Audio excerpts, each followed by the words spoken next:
Every year, factories around the world pump out more than 430 million metric tons of plastic. That's enough to fill a line of freight trains wrapping around the Earth 7 times. Less than 10% of all the plastic ever made has actually been recycled. The rest ends up in landfills, oceans, and even inside our own bodies. Scientists have now found tiny plastic fragments in human blood, lungs, and arteries. A material that took over the planet in just 100 years is now building up inside us. But in October 2025, a small team of researchers at a forestry school in northeast China published a paper that made the engineering world stop and stare. They said they had created a new kind of plastic made entirely from bamboo. Not a mix of bamboo and oil, not a partial replacement, a 100% bamboo material that's stronger than regular plastic, works with existing factory machines, and completely breaks down in plain soil within 50 days. To understand why this matters, you first need to understand how plastic took over the world and why every attempt to replace it has failed. Plastic is in the phone in your pocket, the container holding your leftovers, your laptop case, your car dashboard, and it got everywhere because it does things nothing else can. It melts and pours into any shape, costs almost nothing to make, doesn't rust like metal or rot like wood or shatter like glass, and survives being dropped, heated, or left in the rain. Hospitals depend on it constantly, every syringe, every 4-bag, every sterile wrapper. Food packaging depends on it too, keeping bread fresh for weeks and letting food travel across the world without spoiling. So when someone says, just get rid of plastic, the real question is, what else can do all of that and still cost next to nothing? So far, nothing has. Removing plastic would be like pulling every nail out of every building in a city. Everything looks fine until you try, and then it collapses. But there's a catch. The exact thing that makes plastic useful is what makes it dangerous. It doesn't break down. A bottle thrown away today will still be sitting in a landfill hundreds of years from now, outlasting you, your children, and their children.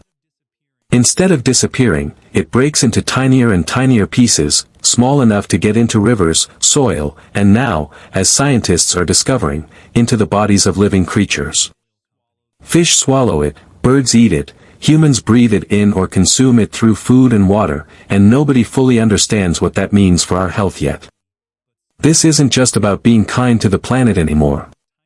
It's about the fact that plastic is now inside us, and that problem won't fix itself. The bioplastics industry has spent decades trying to solve this, and it keeps failing the same way. Materials are either strong but don't break down, or they break down but are too weak, or they manage both but cost too much to produce at scale. The most famous bioplastic, PLA, made from fermented corn starch, only breaks down inside a special industrial facility kept above 58 degrees C for weeks. Toss a PLA cup in your backyard and it sits there for years, acting just like ordinary plastic. It also breaks easily, can't handle heat, and uses farmland that could be growing food. PHA, another bioplastic, breaks down more easily but costs several times more than regular plastic because it requires bacteria to grow it, so it stayed stuck in tiny niche uses for years. Starch-based plastics dissolve in water, and cellulose acetate needs harsh chemicals to produce, defeating the point of going green. Every approach hit the same wall, strong, or biodegradable, or cheap, never all three together. The problem wasn't a lack of ideas, it was chemistry itself. Nobody had figured out how to rebuild a plant material's molecular structure into something that acts like plastic without adding chemicals that ruined the whole point. That's the wall a team in Harbin, China just broke through. The breakthrough came from an unlikely place, not an oil giant, not a Silicon Valley startup, not a government lab, but Northeast Forestry University in Harbin, China, a school that mostly studies trees.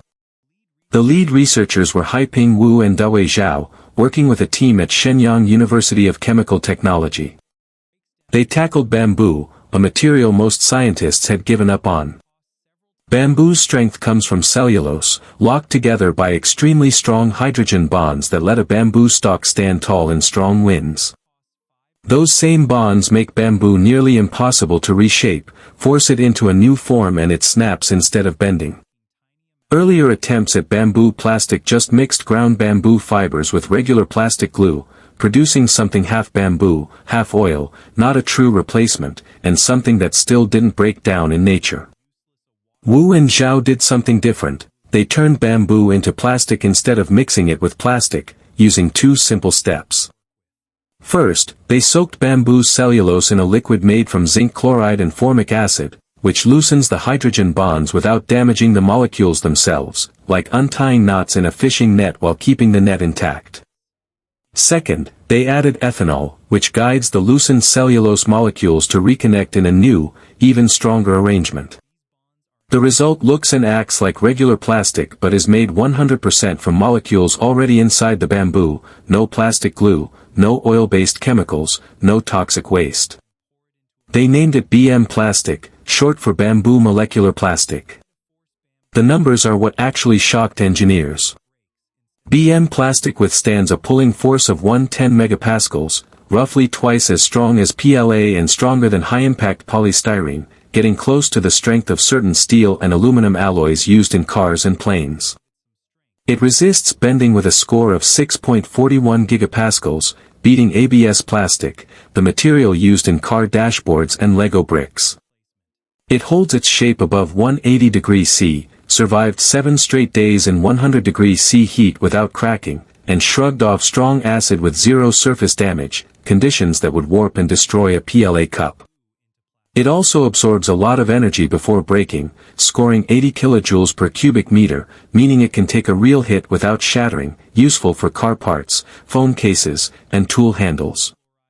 Then came the number that mattered most for the environment. BM plastic fully broke down in regular soil in about 50 days, no special facility required, just plain dirt, like a leaf returning to the earth.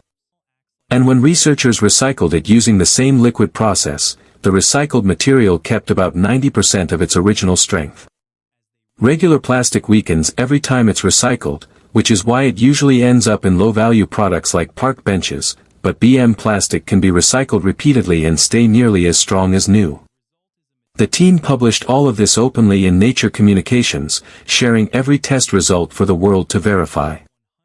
None of it matters, though, if the raw material can't scale, and that's where bamboo has an edge almost nothing else can match. Some species grow more than 1 meter in a single day, and after cutting, bamboo regrows from the same roots in 3 to 5 years, compared to 25 to 30 years for a pine tree, without needing to replant every year like corn. It produces roughly 5 times more plant material per hectare than a timber forest, pulls carbon from the air as fast as or faster than trees, and grows on land unsuitable for regular farming, so it doesn't compete with food crops. China alone holds more than 7.5 million hectares of bamboo forest across roughly 20 provinces, with over 500 species, and an industry already generating close to 320 billion yuan a year while supporting more than 7.5 million farmers. Worldwide, there are roughly 22 million hectares of bamboo forest across Asia, Africa, and South America, already being harvested at scale for building materials, furniture, and paper. Nobody has to build a supply chain from scratch. The final test is whether this can actually be made in regular factories, and here's where most bioplastics fail, needing specialized equipment ordinary plants don't have.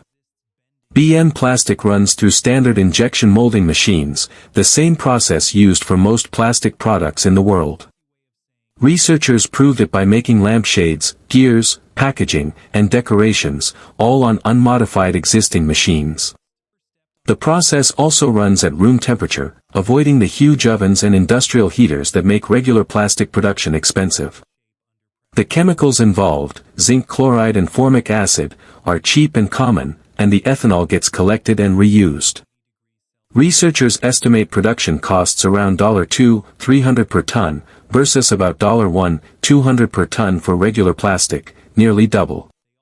But costs will fall as production scales, and that $1,200 figure ignores the real cost of regular plastic, pollution cleanup, microplastic-related health problems, and new government fines.